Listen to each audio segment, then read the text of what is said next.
आज मु प्रथमे मो अंचलवासी की धन्यवाद देवी जेहेतु तांको आशीर्वाद रु मु आज जो षड्यंत्र करी मत आज कारागार को पठाई मु जेल जो 17 दिन आज रही रही जेहेतु कोर्ट छुट्टी थिला एवं एडीजी सार नथिले तेणुक से आज जो खोलिले से आज जॉइन कले जहाँ विचार करिकी से न्याय देइचंती से न्याय पर मु आज पदा को बाहरी मो अंचल समस्त जनसाधारण आशीर्वाद रु मु आज ये पदा को बाहरी जो मैंने षड्यंत्रकारी करिसंती दिने ना दिने से गातर से निश्चय पड़े जो ये धर्मर जय है ये रतिर जय नुह ये अंचलवासी जय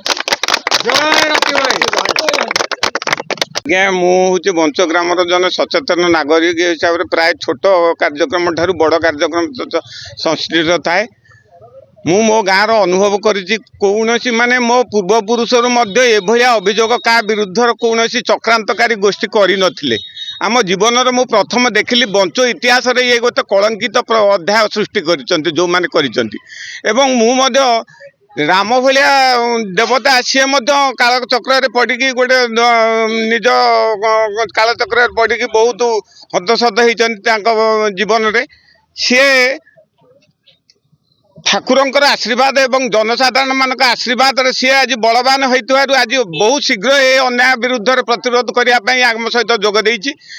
आमे ये अन्याय को दृढ़ भाव में दमन करने चेष्टा करूँ और खंडन करुँ अभियोग बंच गाँव कौन व्यक्ति विरुद्ध हुए ना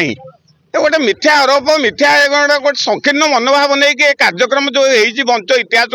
कलंकित कर निंदा करुच्ची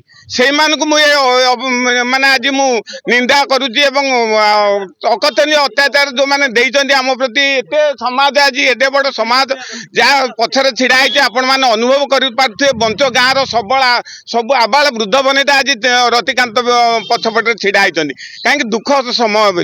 गोटे